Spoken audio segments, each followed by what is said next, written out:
السلام عليكم. نواصل المراجعة النهائية في الأعداد المركبة. كاين فيديو شوفوا في صندوق الوصف اللي هو الفيديو المرجعي لكل الأفكار اللي تتعلق بالأعداد المركبة.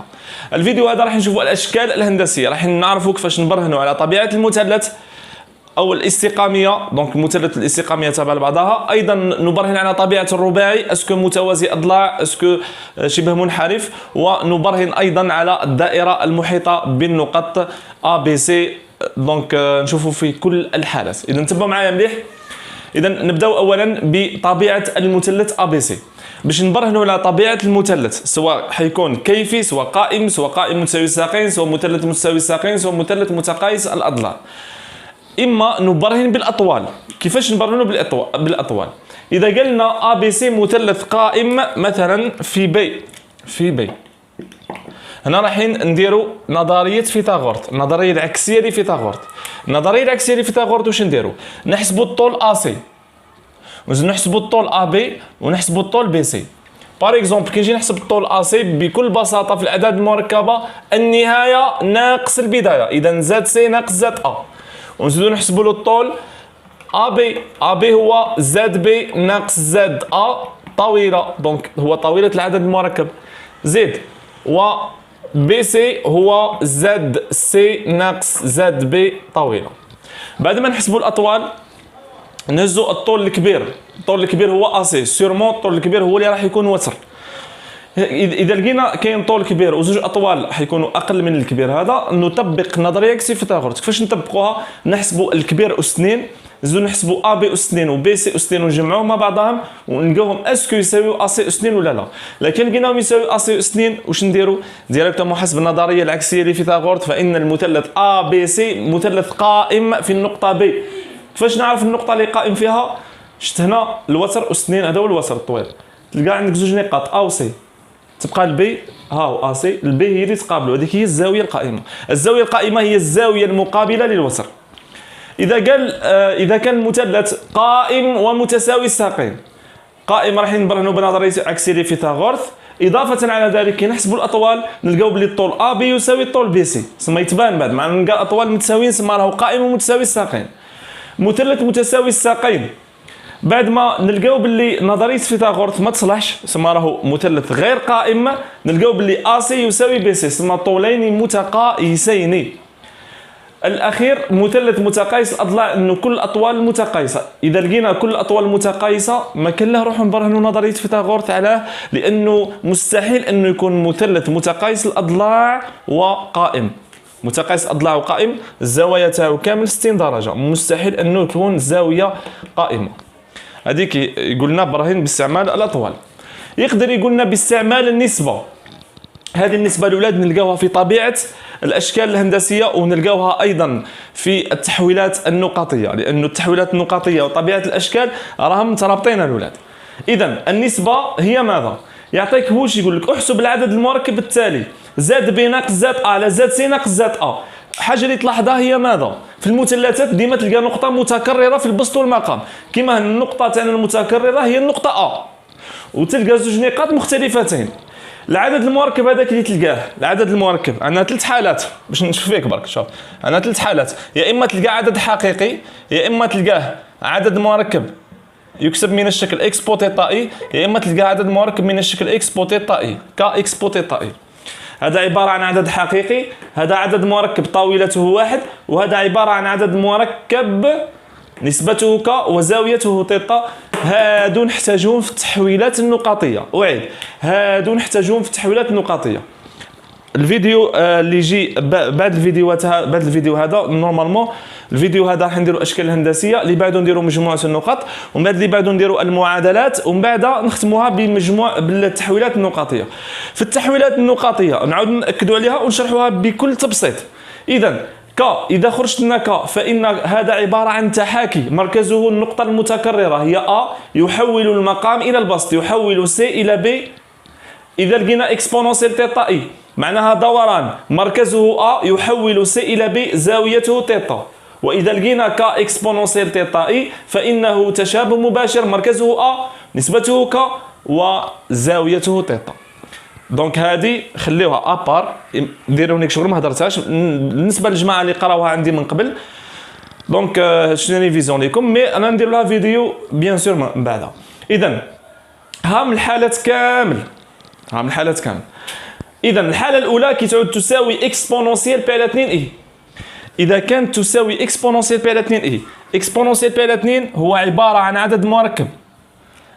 ايماجيني نكتبوا عدد مركب من الشكل التالي. شوف اخي، ار اكسبونونسيال تيتا اي هو عباره عن عدد مركب طويلته ار وزاويته تيتا. حنكتبوه من هذا الشكل المختصر. اذا الطويله هنايا شو هو العدد اللي مضروب في الاكسبو؟ موش واحده، اذا الطويله واحد والزاويه قداش؟ بي على 2. وش معناها الطويله واحد؟ معناها ركز معايا مليح، معناها طويله العدد المركب هذا واحد والزاويه تاعو هي بي على 2. الطويله تاعو تساوي واحد، شوف معايا مليح، اسمها زاد بي ناقص زاد ا على زاد سي ناقص زاد ا، طويله تساوي واحد. اذا حولنا الطويله الى اشكال هندسيه ولا فسرنا هندسيا الطويله، فسرنا، هذا هو المصطلح المليح، فسرنا هندسيا الطويله. التفسير الهندسي للطويله هو ماذا؟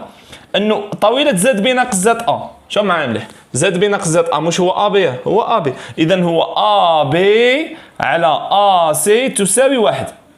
بما انه ا بي على ا سي تساوي واحد، فان ماذا؟ البسط يساوي المقام، كي نقسم عدد على نفسه يعطيني واحد. اذا ا بي يساوي لي ا سي، اوتوماتيكمون حيكون مثلث متساوي الساقين. اضافه على ذلك الزاويه، دونك الزاويه هي ماذا؟ شوف معايا مليح، ارغيومون تاع هاد الزاويه واش هي؟ اذا ارغيومون تاع زاد بي ناقص زاد ا على زاد سي ناقص زاد ا. اذا رمز الطاوله زوج خطوط والارغيومون هي الزاويه. الزاويه قداش تساوي؟ بي على 2. كي نجيو نحولوها الى زوايا موجهه، هيا ركز معايا مليح، نبداو من المقام نحو البسط.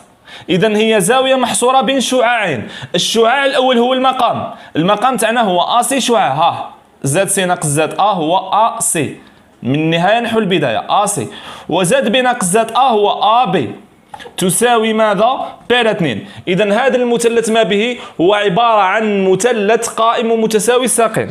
دونك نحيو هذه منا، داكوغ. دونك هنايا هذا المثلث واش به؟ قائم في ماذا؟ في النقطة المتكررة اللي هي ا، قائم في ا، ومتساوي متساوي الساقين.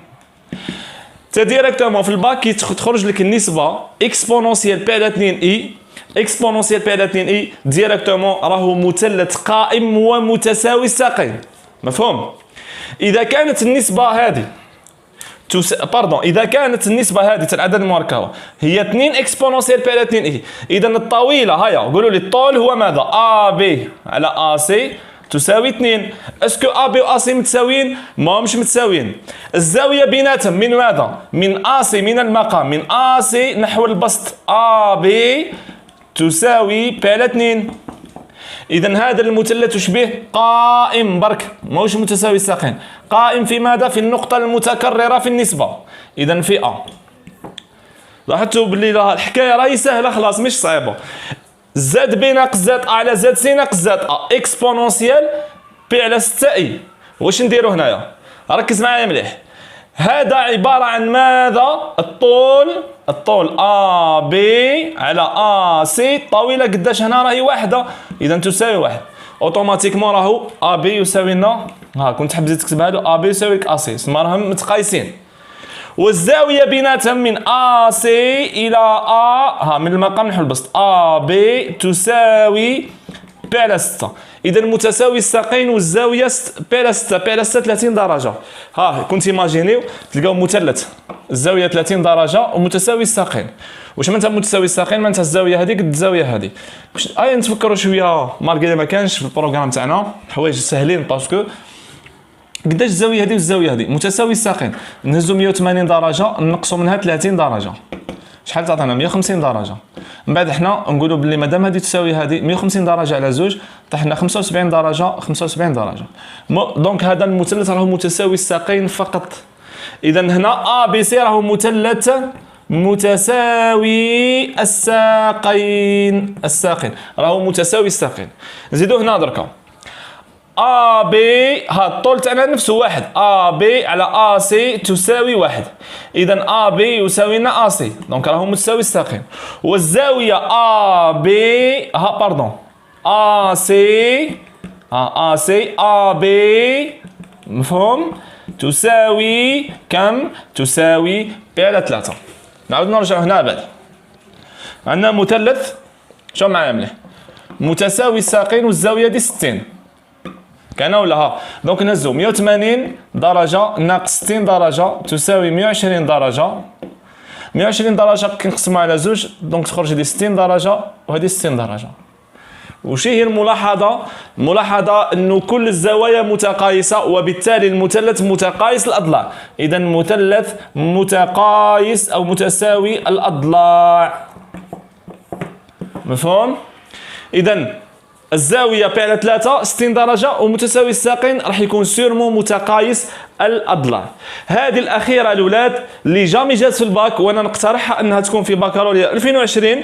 ركزوا مليح، وراح يكون ثاني فيديو فيه واجد أفكار اللي أنا متوقعها، والأفكار الصعبة اللي ممكن تجي هكا باش نكونوا واجدين 100%. شوف معايا مليح، قبل الساعة إذا كان شفيتوه هنا في الدوران والتحاكي، شفتوا هذا واش نسميوه؟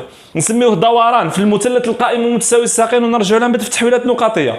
دوران مركزه A يحول C إلى B زاويته P على 2. هذا واش نسميوه؟ ما نسميوش دوران باسكو هنا نسبة زوج، هذا نسميوه تشابه مباشر. مركزه A يحول C إلى B نسبته 2 وزاويته P على 2. هذا واش نسميوه؟ دوران. علاش؟ باسكو واحد هنا دوران مركزه A يحول C إلى B وزاويته P على 6. هذا واش نسميوه؟ ايضا دوران باسكو النسبه تاعو واحد، مركزه A يحول C الى B وزاويته P على 3. هذا واش نسميوه؟ هذا نسميوه تشابه مباشر. نسبته مركزه A يحول C الى B نسبته 2 وزاويته P على 3. هنا يا الاولاد هذا عباره عن ABC. لاحظوا مليح، مثلث قائم. تتقول لي الشيخ وين جات الزاويه قائمه؟ P على 2 ما كانش. كاين واحد يقول لي استاذ متقايس الاضلاع. متقايس الاضلاع كي تكون اكسبونونسيال بي على 3 اي. هنا عندك 2 في اكسبونونسيال بي على 3 اي. اذا هنا مثلث قائم في واش؟ ها شوفوا في النقطه هذه اللي تجي في المقام هنا في سي، قائم في سي. تتقول لي الشيخ كيف حتى عرفت؟ شوف معايا واش درت انا هنا. واش درت؟ وهذه كانت النتائج اللي شفناها في التحويلات النقاطيه وشفناها في الاشكال الهندسيه. شوف معايا مليح، بما انه هذا عباره عن تشابه مباشر. شوف معايا، مركزه A ايماجيني يحول C الى B. هاي C. واش معناتها تشابه مباشر؟ واش معناتها نسبته 2؟ معناتها راح نضاعفوا هذا زوج مرات. دونك هذه هي النقطه تاعنا سي بريم. و او ميم طون واش نديرو؟ الزاويه تاعو P على 6 ندور ب 60 درجه، سما راح ندوروا ب 60 درجه. دونك واش حيجي؟ راح يجينا هنايا لا حيكون قائم في سي. دونك هذه النقطة ماذا؟ بي. هذه نرجعوا لها ثاني في التحويلات النقاطية. واش تلقاو؟ تلقاو بلي الطول هذا والطول هذا وشو هو؟ هذا هو الدوبل تاع هذا. ها نقدروا نستنتجوا، ها ا بي على ا سي تساوي زوج. اذا ا بي تساوي 2 ا سي. داكور؟ والزاوية بيناتهم 60 درجة. واش معناتها 60 درجة؟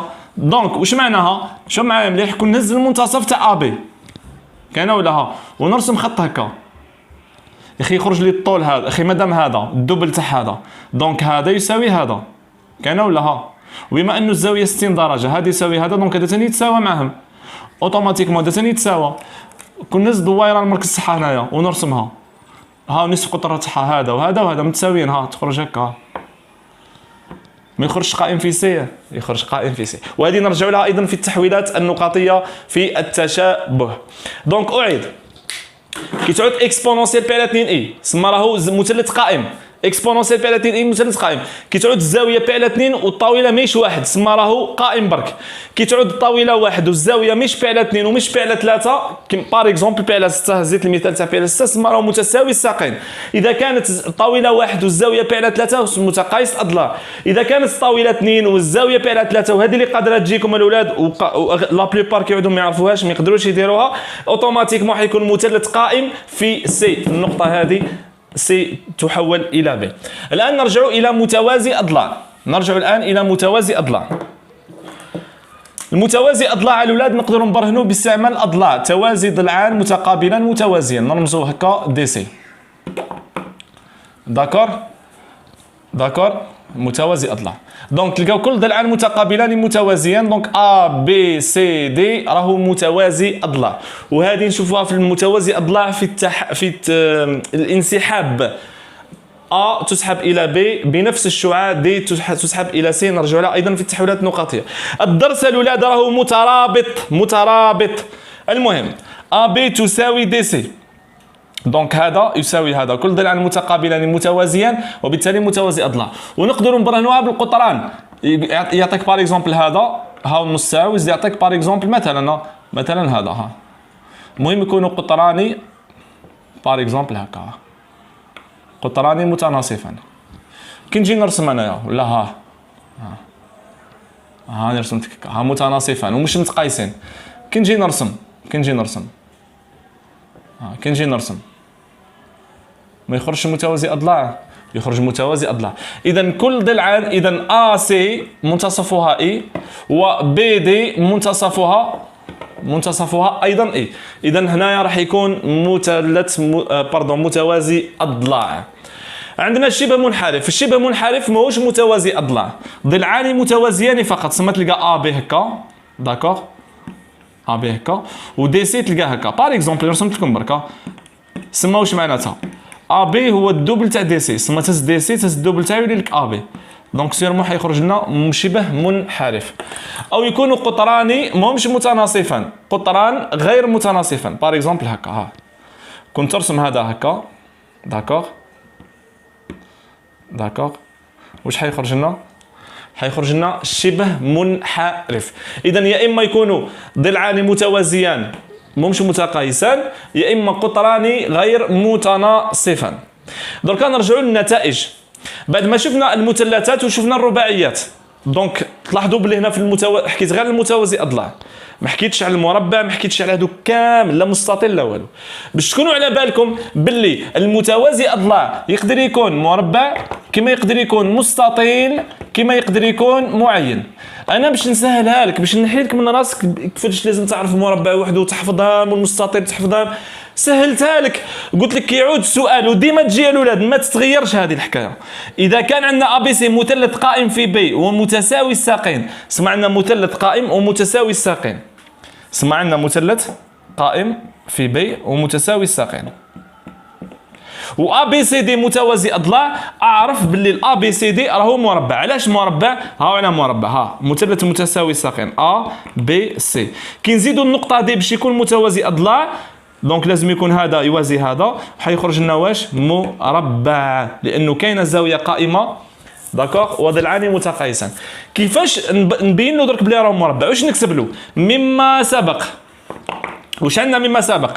ا بي سي مثلث قائم في بي، سما الزاويه بي راهي زاويه قائمه، داكوغ، و متساوي الساقين معناتها ا بي تساوي لك بي سي، هذه نورمالمون سي، زايد تكتب له بما انه متوازي اضلاع، ا بي سي دي متوازي اضلاع. باش تبرهن له بلي راهو متوازي اضلاع واش لازم؟ لازمك يا اما تبين له هذه يا اما تبين له التناصف. يقدر هو في السؤال واش يقول لك؟ عين دي حتى يكون مربع، حتى يكون مربع. ديجا عندي الشرط الاول محقق والشرط الثاني محقق، نزيد نحقق له الشرط ا بي تساوي لك دي سي، داكور. وباش تلقى دي هنا كون بار اكزومبل ما يمدها لكش، نشوفوها ايضا في لي باك، تلقى باللي زاد بي ناقص زاد ا، هذه ترجع عدد مركبه تساوي زاد دي ناقص زاد سي، ومن بعد واش تكتب له؟ زاد دي تساوي، دونك هذه عندك البي عندك الا عندك والسي عندك، اذا تخلي الزاد دي في جهه وتنقل الاخرين، دونك تبقى لنا زاد بي ناقص زاد ا وناقص زاد سي، كي نقولوها منها تولي زاد سي، تحسبها ديريكتومون وتلقى النقطه دي. سما هاد الاسئله راح تولي اسئله سهله. اعرف باللي كي يكون عندك مثلث قائم الرباعي كيعود متوازي اضلاع راح يكون مربع، صاي. ا بي سي مثلث قائم برك، ها مثلث قائم في بي ا بي سي، واش راح يكون كي نزيدوا لها متوازي اضلاع؟ ا بي سي دي مستطيل، ها على مستطيل ا بي سي، كي نزيدوا النقطه هنا ويكون متوازي اضلاع راح يكون مستطيل. باش نبرهنوا واش نقولوا له؟ مما سبق. عندنا من السؤال اللي قبله ديما يجيو يتبعوا بعضهما، ا بي سي مثلث قائم في بي، سموش نتاع قائم في بي معناتها الزاويه بي راهي زاويه قائمه، زائد ا بي سي دي متوازي اضلاع. اذا ا بي سي دي تكتب له ديريكتومون مستطيل كما كتبنا لها قبلها مربع. زيد اذا كان المثلث متساوي الساقين، ها واش معناتها متساوي الساقين، لا تلقى هذا يساوي هذا ولا متقايس الاضلاع، فان الرباعي اذا كان متساوي الساقين ها كيفاش يجي راح يكون معين او ماذا متقايس الاضلاع راح يكون وما يكونش مربع باسكو الزاويه 60 درجه هذه تولوا تغلطوا لي.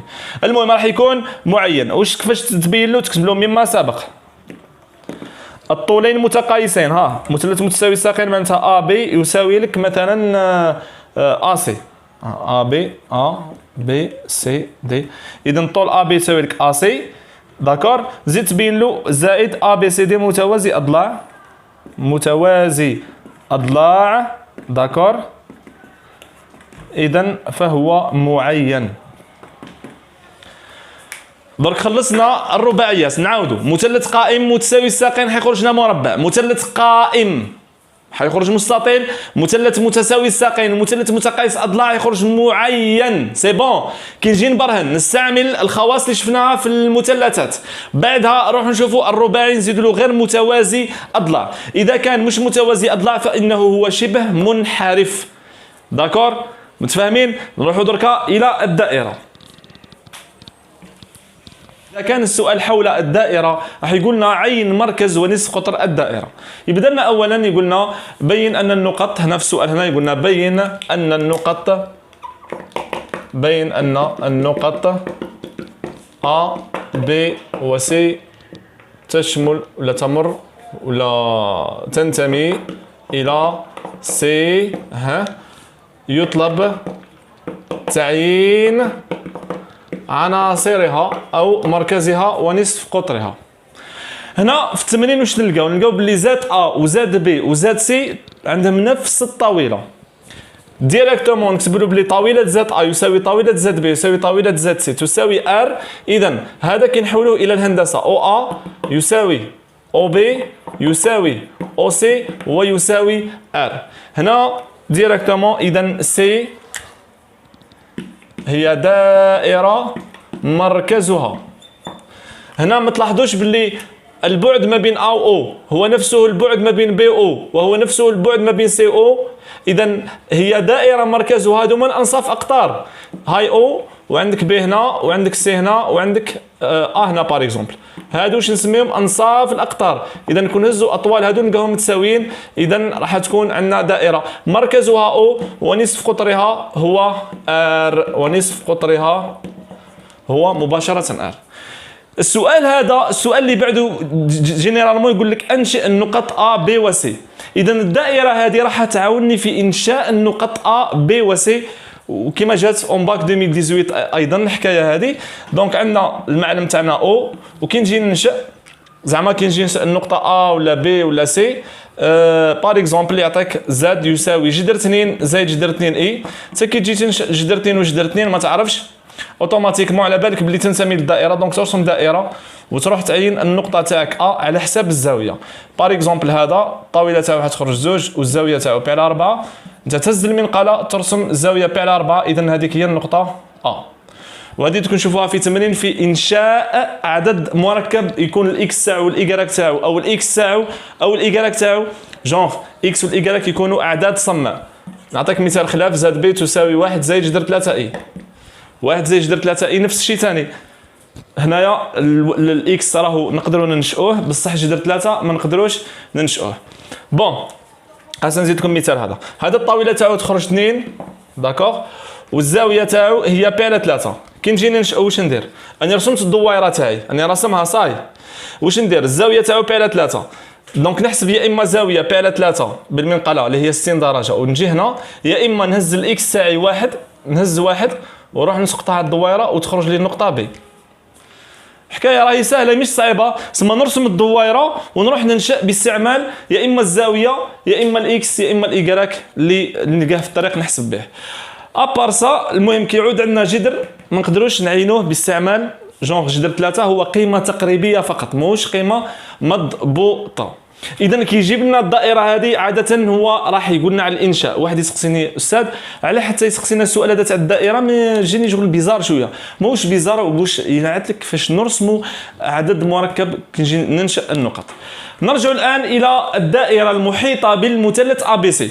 هنا عندنا زوج حالات. اذا كان المثلث قائم في بي مثلا، ها هو مثلث قائم بار اكزومبل قائم في بي، داكوغ، عندنا ا سي، فإن مركزها هو منتصف الوتر. خي تعرفوا الدائرة المحيطة بالمثلث القائم، دونك مركزها هو منتصف الوتر. إذا مركزها أوميغا منتصف الوتر AC. لاحقة أوميغا اللي هي زد أوميغا. كيفاش نحسبوا المنتصف؟ زد A زائد زد C على زوج، ثم نجمعوهم ونقسموا على زوج، ونصف قطرها R يساوي الطول AC نقسموه على زوج. الطول AC تعرفوه كامل اللي هو زد C ناقص زد A طويلة على زوج. تبقى لنا المتقايس الأضلاع. إذا كان عندنا مثلث متقايس الأضلاع A B C، فإن مركزها هي مركز ثقل المثلث. مركز ثقل المثلث هي المجموعة النقاط زد A زائد زد B زائد زد C على 3. المنتصف كي نجمعوا الA والC النقطتين ونقسموا على زوج. في المركز الثقل نجمع 3 نقاط لاحق تاعها ونقسم مباشرة على 3. إذا كان مركزها جي، فإن جي A وجي B وجي C هما الأنصاف الأقطار.